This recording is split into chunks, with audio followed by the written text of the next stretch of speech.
अनंत चतुर्दश के दिन भगवान विष्णु के अनंत स्वरूप की पूजा की जाती है।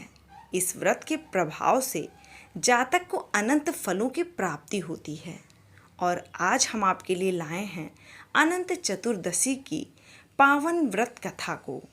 लेकिन उससे पहले अगर अभी तक आपने अपने इस चैनल को सब्सक्राइब नहीं किया है तो इस चैनल को सब्सक्राइब जरूर कर लें। तो चलिए सुनते हैं अनंत चतुर्दशी की व्रत कथा। प्राचीन काल में सुमंत नाम का एक तपस्वी ब्राह्मण था। उसकी पत्नी का नाम दीक्षा था।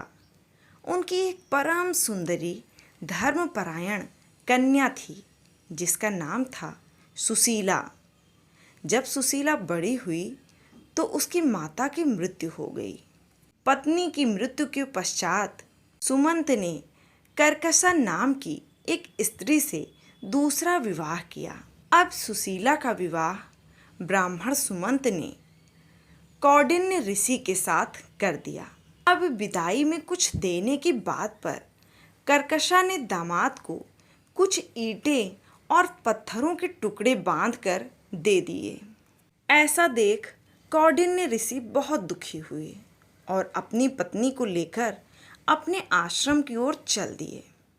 परंतु रास्ते में रात हो गई तो वे एक नदी तट पर रुक गए।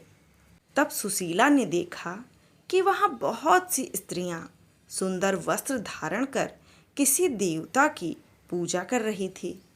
तब सुशीला के पूछने पर उन्होंने विधि पूर्वक अनंत व्रत का महत्व बताया।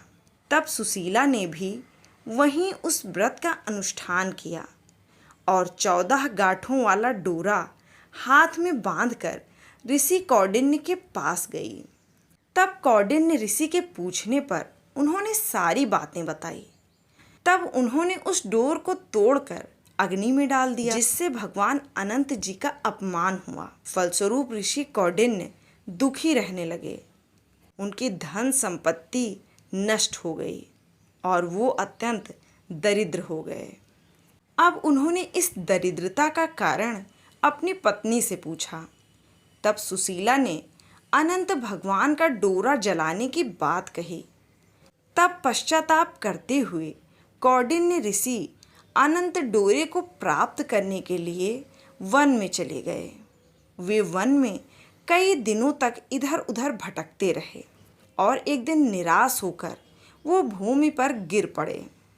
तब अनंत भगवान प्रकट हुए और बोले, हे कौंडिन्य, तुमने मेरा अपमान किया था जिससे तुम्हें इतना कष्ट भोगना पड़ा और अब तुमने पश्चाताप किया है तो मैं तुमसे प्रसन्न हूँ। अब तुम घर जाकर विधि पूर्वक अनंत व्रत करो। 14 वर्ष पर्यंत व्रत करने से तुम्हारे दुख दूर हो जाएंगे और तुम धन धान्य से संपन्न हो जाओगे।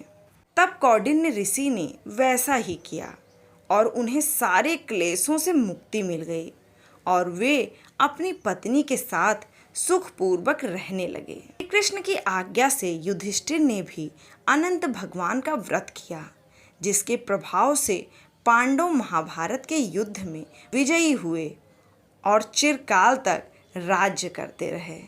तो दोस्तों, अगर आपको ये कथा थोड़ी सी भी अच्छी लगी हो तो प्लीज़ वीडियो को लाइक करें, शेयर करें और चैनल को सब्सक्राइब जरूर करें। और वीडियो देखने के लिए आपका बहुत बहुत धन्यवाद।